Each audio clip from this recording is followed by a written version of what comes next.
Hey, welcome back, everybody. It's time once again for another health talk with Dr. Trinh.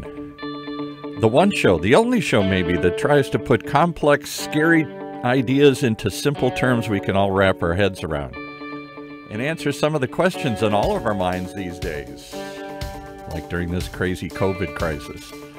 So let's bring in the man who's spent a career trying to explain complex things in simple terms, Dr. Trinh. Welcome, Dr. Trinh. Hey, good to see you guys again. Hi, Pa. Today you have brightened our day. You've got two beautiful women with you here today, not just a couple of cranky old guys like you and me here, right? Yeah, exactly. We need prettier people on here besides you and me.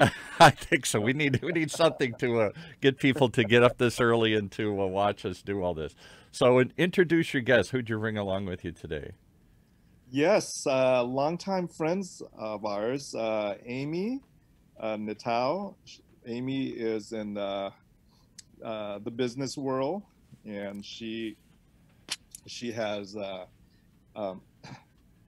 whole bunch of projects other than nonprofit work. She does insurance. She does college planning and wow. Okay. A whole bunch of other stuff that I guess she can talk to us about. Now, she doesn't look like she's at work. She looks like she's at home, just taking it easy here. Yes. And then Maggie, I've known for a number of years as well.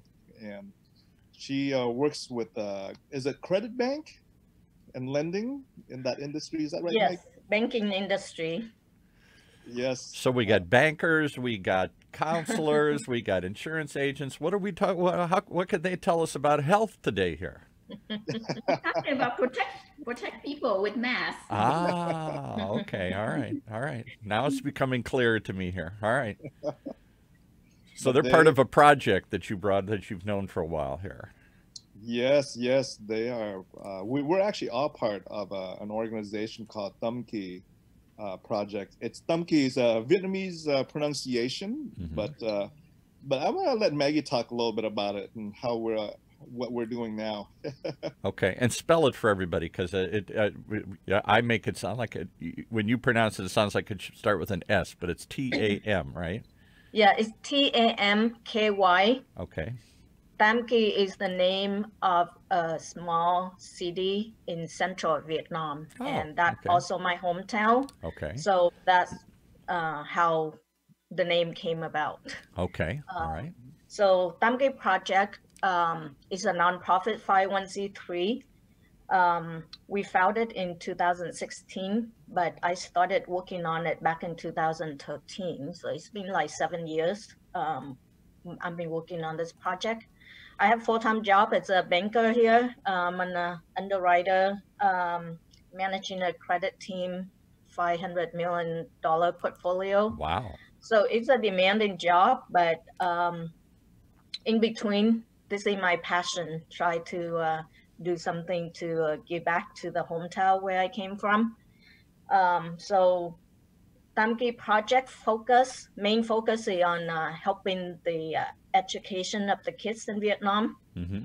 A lot of the kids still live below poverty line, so they barely have food to eat. They don't have a good education system.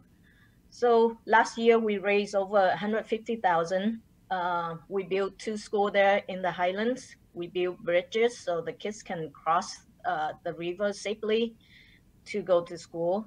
Let me stop you there for 1 second. I mean, you say that, and all of us here in comfortable Orange County, sort of our eyes glaze over. You build a bridge so they can cross a river safely. I mean, that we just take that for granted, that you can cross the river or the road or the street safely. Talk about that. Even in, so is it it must be a large river, and do people die? Do people not able to cross it? Yes, unfortunately. So the kids, it takes them 5 hours on foot, one way to go to school. Oh my goodness. And before the bridge, they had to go around in like a creek area or something. It's a long way road for a safer route to the school. Right. But that's why most of the kids live at the school. all week. They live at the school. It's easier to So live at the school than it is to go home every night here. Yeah. exactly, and it's too long, you know. So they go there on Sunday and they come home on Friday. So the teacher kind of like the caretaker and the teacher at the same time. So it's really tough. Like all the kids live in like one room. They laid like a sardine. So Dr. Trinh and I did a few missions to Vietnam, and we went to the highland to see these kids. Mm-hmm. It's really sad. It's like their life is still very primitive. Mm-hmm. So that's why we want to help as much as we can. We think that, you know, you can help other poor people. It's like too many of them. So we want to focus on this generation, bringing them a good education system. So hopefully they can get out of poverty eventually. Okay. And how did you get Amy involved in this? What the heck does Amy do with this here? So Amy doing a lot of project on her own, but she's our board member, so she helped us with this mission. You know, raise fund and donating. Last year she donated 6,000 to bring over 2,000 jacket, well, like 2,500 jacket, warm jacket for the kids in the Highlands. So they barely have clothes to wear. In the winter, it's freezing up there. So we have a lot of project for bringing warm clothes to them. So she donated 2,500 jackets for those kids up there. So paint a picture to me of what modern Vietnam looks like. I'm old enough to unfortunately remember the war and all the suffering and bombing and fighting and everything that went on for years and years and years there. But the last few years, it seems like Vietnam, at least in the major cities, has come into the modern era. And I don't know that the big cities, I would find them that different than big cities anywhere else. So talk about what the country looks like versus the cities, and where is Vietnam today? The country actually, I think we're not a third world country anymore, which is very good. So in the big city like Saigon or Hanoi, except I think beside the traffic, right, then different than here. A lot of, you know, restaurant, resort, like beautiful, just like here. So right. they can be very modern. But if you go away from that for a few hours road trip, just take maybe 5 to 7 hour road trip to the Highlands, it's a different world. It's like crazy. It's a step back in time. It's still the modern conveniences, the modern world, the modern medicine hasn't caught up with the interior part of the country, the rest of the country. Right. So that part of the country is still like the Vietnam 40 years ago. Yeah. Right. So it's amazing. It's only a few hours away, and it's a different world. So that's what we want to help to somehow bring that gap a little bit closer, and help these people get out of poverty. And what's the response been? Is it mostly, I would assume it's mostly in the Vietnamese community because they understand this and they have ties to it, but because I don't know that the rest of the world, certainly the rest of Orange County, really understands Vietnam anymore. Most of us have never been there. It's not in the news daily, and I don't know that we really understand what the situation is in that country or most other countries. Right. So yeah, our main donors or supporters come from the Vietnamese communities, but we also have some people that, you know, friends of us that follow us, look through all the project we do, because every project we do, we post it on Facebook, so it's very up to date, so they know exactly where the money goes. So a lot of people appreciate that, and they want to support because they see where the money go. Well, certainly that's the question always. If I'm going to give you a check, where does the money go here? Too often it just goes into a big fund and it disappears, and I have no idea what happens to it. But please give me some more, everybody says. Exactly. So that's why I think that's the difference with us. We do it project by project. So if you gave us, you know, a check for whatever amount, and you said, I want this money to help, you know, what you can donate it to a specific project, specific cause that we have going I on. want to go Or towards the bridge. I believe in that idea, or something like exactly. that, right? So we would put that toward the bridge. So when the bridge project is done, we would post exactly who donate what, whatever amount you gave. Then we list out, you know, how much you already gave, and then what the expenses on the bridge. So you know where the money goes. And So we do tell us your project by story, project. your immigrant story here. How did you get out? When did you get out? Why did you come here? I'm assuming it all had to do with something with the Vietnamese War. That's when a lot of the refugee community came over here, particularly with the fall of South Vietnam, and that's when a lot of Vietnamese came here to Orange County and made this, as far as I know, either the largest or the second largest Vietnamese community outside of Vietnam. Yes. That's very true. And my story is very similar to a lot of people here. But my dad was in the U.S. Police force. So he worked for the U.S. Police force before the not before the Vietnam War, but before the fall of Saigon. Mm-hmm. So when that happened in 1975, he went to jail, right? They call it re-education Yeah, right. camp. Those that couldn't get out were rounded up and re-educated. Yeah, right, re-educated, forced and to think a different way. Yeah, right. They told him that you know, the education gonna go for 6 months or whatever, maybe a year, and 9 years later when he got out. So I was about 2 years old. My mom still pregnant with my brother at the time. So, you know, thing was tough, but we got through it. So when he came back, the U.S. sponsor a lot of people like him under that HO program. But that's how we came here. So right. Through that human, what is that program? Humanitarian organization. Yeah, well, so they sponsor a lot of family like us. There were a lot of people who believed in, fought with, and stood beside the United States. And when we left a lot behind. And, yes, but they made it up. So they well, brought good. us.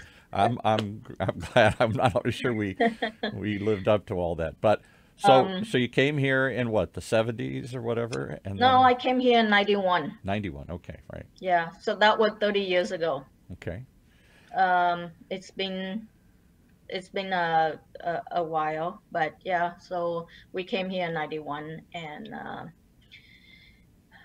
I think I was in high school at the time. They put me in high school at the end of the high school, so in 10th grade. So I went to high school for 2 years and transferred to community college for 2 years, and I transferred to USC for 2 years for a business program.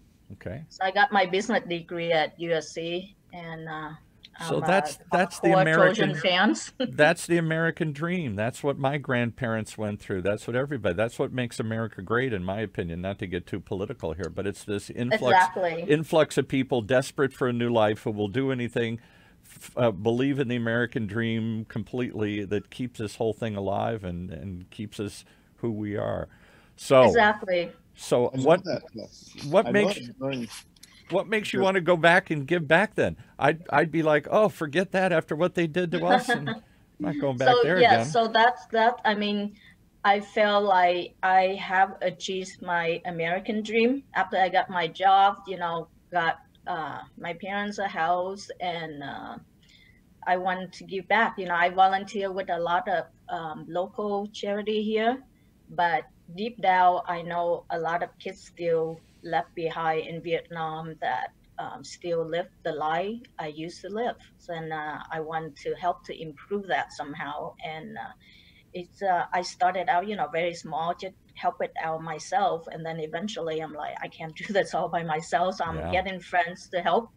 And then it got bigger and bigger. And so now I got a lot of help. So that's the amazing effort from people who want to help is just amazing. And I'm very grateful to have amazing volunteer like Amy, people on our board, like Dr. Trinh. He's actually our chairman of the board. He's the chairman of the board? Oh boy, then you guys are going places here. So what brought you in? Dr. Trinh, tell us your story and how you came to be involved in this. I'm assuming you're not from this small village, that you don't trace your roots back to the same highlands area. Interesting story. So Tongue Out does a lot of work in Vietnam. Right. And tongue out. Stick your tongue out. Let's see what's in there. Right, exactly. And so we were working up in the highlands. Describe that, because most of us don't know what the country looks like. I just picture it as, I'm sorry to say, like Apocalypse Now, one big jungle here. So I don't know what it looks like here. So what we were doing up in the highlands was we were providing scholarships to help fund students who could not afford to go to school in Vietnam. And these kids are elementary school age kids, but in elementary school, you gotta have a uniform, you gotta be able to buy some books and some supplies. And so we were specifically looking for children who lost a parent, whose father just died or mother just died, because typically these kids drop out of school to help with the family when a parent dies.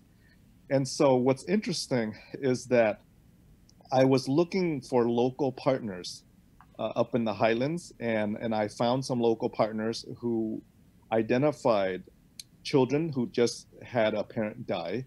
And so we created these scholarships and we funded these kids to continue their education. And how much are we talking about? What's it cost to educate a child in Vietnam? Like $100 will typically buy what they need for the entire year. So $100, which seems, I'm sorry, rather small to us here in Orange County, keeps a child from going to school. It takes that little to ensure that they can at least go to school.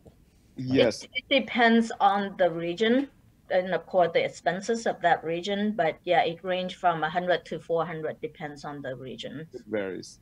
And so what happened was the partner I chose, the local person up in the highlands who was able to help out, ended up being part of Maggie's Tam Ky Project. So he was a team member, and that's how we pretty much kind of connected, which was very interesting. And why the highlands? You say the highlands, so this must be a mountainous region. Mountainous area. And is this a particular? Is this just a typical area in Vietnam? Is this a poor area that's poor? No electricity. I remember, and I remember some of the project I did. I put the solar panel for them. Yeah, why not? Right. Yeah, they don't have electricity there. And I remember some of the children I met the first time when I went back to Vietnam, they don't even have a pair of slippers to wear. Yeah. Hard for us to wrap our head around here, and they on barefoot and they walk every day, for that long. Like there's no other transportation except foot, because mountain roads, so you can't even ride a bike. So you have to hike. And I don't know how they remember to get home, to be honest with you, for like 5 or 7 hours one way. Right. And these kids, you're talking about kindergarten through ninth grade. I can't imagine my grandson, who's going to kindergarten, being that dedicated that he'd walk 5 hours one way just to get there and then turn around and come back. I think somewhere along the way he'd say, the heck with this. I'm going to go play, or I'm going to go do something else here. Exactly. I was a good student. I don't know if I would have put another 10 hours a day into just getting there and getting back. Right. I think that also one of the issues there, because the kids don't want to go to school. So we had to encourage them, motivate them. And so we have other programs to do stuff like that. But it's very tough. And the parents don't care, because parents, unfortunately, they not, educated, and they still live very primitive life. So they only know to work in the jungle. They go to the jungle and they do their farming or whatever, and they leave the kids at home on their own, and they can do whatever. And that's why, generation after generation, they never improve. Right. So they leave the kids on their own, and all the chaos and problems that creates here. Kids getting hurt, kids getting lost, kids getting, in trouble. Didn't get burned too. Many houses get burned down, and we have to help with a few of those cases. But yes, so a lot of problems. So we want to motivate them to go to school. At least the teacher can take care of the kids, then just leave them at home on their own. Yeah, right. If nothing else, somebody's watching them. Yeah, a 5-year-old on his own in the jungle here. Right. All right. So what else? What other kinds of projects? Talk about what you guys are doing here. We got another 5-10 minutes here. So Okay, so we're gonna go fast because we have over here. So we spend over 20,000 in the last 2 months on all this project with the COVID-19 here. Yeah. We have a big project for the mask project, which Amy is leading on that mask project. We sold over 20,000 masks. What is the exact number, Amy? Wow. 20,000, I right? think actually Maggie is over 25,000 now. It's not 25,000. Yeah. Up to today, we have distributed a total 24,757 masks. Wow. There's an exact number here. And are you doing this to raise money? Are you doing this to help out here, and both? What's the purpose of this project? No, we doing it to help out. So we want to do our part. And originally, we get a lot of requests from the nursing home. So they in desperate need for a fabric mask. Right. So we started sewing slowly because we didn't know who needed. So I did ask a few volunteers. I did call out volunteers on Facebook. So we have a few people helping out. And then the hospitals started needing them. And the number getting bigger and bigger because hospitals are big. So normally they need, 500 to 1,000 per hospital. So I'm calling more volunteer, and Amy is leading that project. So Amy, where did you find the masks? Everybody says you can't find them. They're all sold out. They're gone. No, but that's the challenge. I remember I had to go buy fabric and cut them and then distribute them together with elastic band. And, fabric costs only like $1.50 a yard, and it went up to $5 a yard. Wow. Cotton. Wow. The supply and demand. Suddenly everybody wants it. Let's see how much I can get out of it here. Yeah. Yes. Yeah. So, but we have over 50 volunteers doing that. Sewing So you're making the masks. You're not just going and buying them in bulk. We sew them, and I'm sewing them too. Oh. Yeah. Amy is sewing them. I'm not. I don't know how to sew, so I only manage in the projects. I learned it from YouTube. And you learned from YouTube. See? There you go, everyone. That's the immigrant spirit. The rest of us are crying at home saying, I can't get a mask. And she goes to YouTube and says, well, let's figure out how to make some then. Yes. Exactly. She makes them, and then she teach people how to make them. She did a video tutorial thing, and people how to make them. Yeah, and did you get Dr. Trinh to make any here? Is he making any here? Yeah, right. I will show you my station how I make them, and with the mask that I sew, a lot of my friends and co-workers they want it, and then they donate back to Tam Ky Project. And I think I raised almost like over 4,500 something from all that. There you go. Because the mask that I did is have a different color, different design, so they want. Have you got mask? Have you got any there? Have you got any you can hold up and show us, or anything? Any examples there? Okay, let me show you my station. Yeah, let's see. Oh, okay, good. We got a mask station here. Okay. My living room have become. Your mask station. This is Max Central right here. Let me show it to you. This is the first for Health Talks here. We're doing a mobile. I don't know if you see. You see this in my sewing machine? Yeah. Wow. Look at that. And these are all the filter that I found the material like N95. Yeah. So I'm sewing them, and then I have some friend help me to cut them out like this. N95. That's the material that supposedly can stop all the really fine particles. Yeah, get through there. So I have two kind of filter: the waterproof filter and also the dirt filter. You can see it here. So, dirt filter and waterproof filters. You got all sorts of stuff there. So this is it. This is where we're making them right there. This is my station where I'm at most of the time. So Amy's house. This is my living room. So the rest of us are stuck at home watching Netflix, and Amy is making masks and raising money. These are all the fabric that I bought. Wow. I thought that was just your laundry that you didn't do today here. That could be, right? Yeah. But to be honest with you, I have to say that I addict to it. You're And, addicted to it, yeah. I addict to sewing masks because when I see people wear the mask that I sew, I'm really happy. And I think it's the same with all the people that have volunteered for over 40 people, or 50 people. Yeah, over 50 people volunteer. I did people. want to recognize real quick another board member of ours that she has been an amazing volunteer as well, Teresa Nguyen. She was supposed to be on with us, but she couldn't make it today. No, so she's making masks. She's not wasting her time talking here. She's got masks to make. she worked closely with Amy on this project, but she pretty much turning her home into a distribution center. Yes. So people drop off masks for her, and you know, after you sew them, either she go pick them up, or if she can't pick them up, then they drop off at her house, and then she has people at nursing home and hospital also come pick up at her house when we can deliver. But we have delivered over 100 hospital and nursing home, even local police department. We deliver over 1,000 masks to Long Beach Police Department. Anyway, so she been helping us out a lot on that. So how do people, are you charging for these? Are you just giving them away? No, it's all free. So we donate it to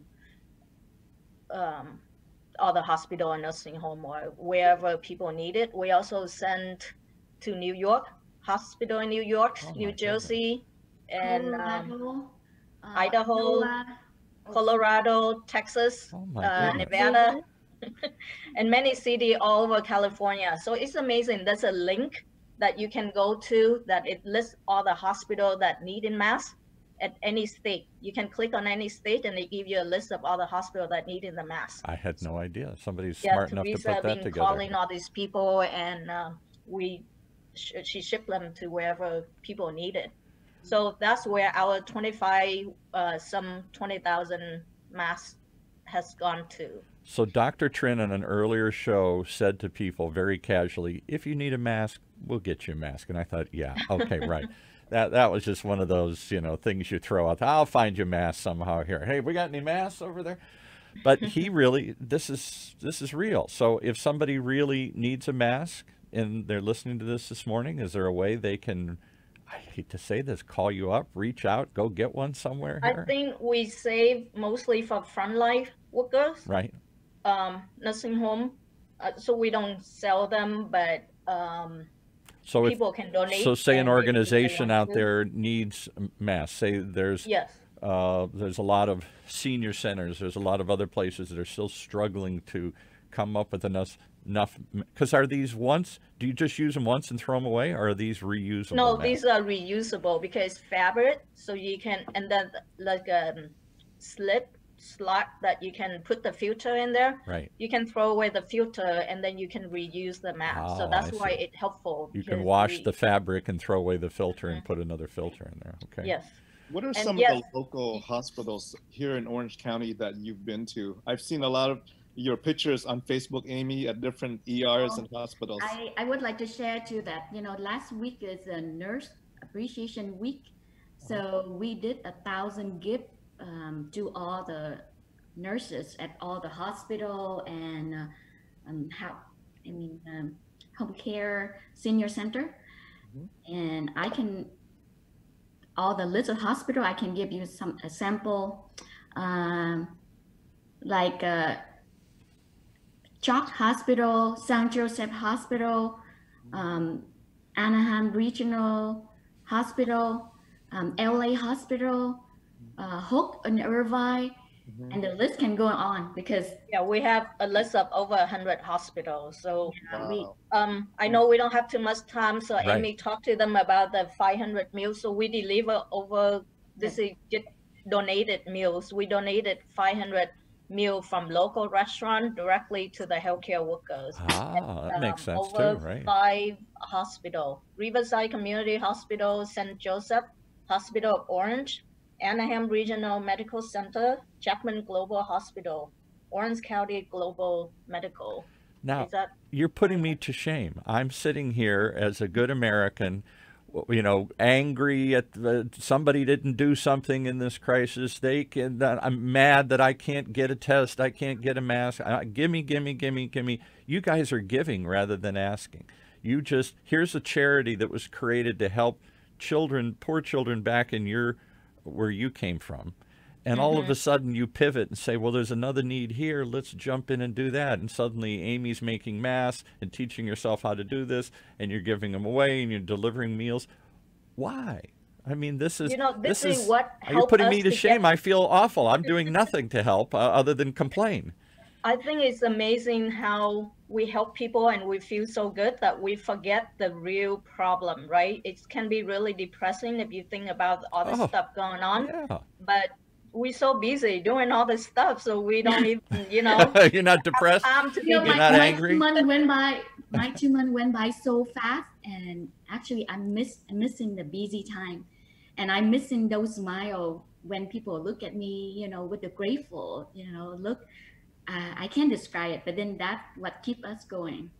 That's what I had to say. Yeah, and we also fed over 2,000 homeless. We prepare 16 emergency meal kits, and Teresa Winnie leading that project. We call Food Distribution Project.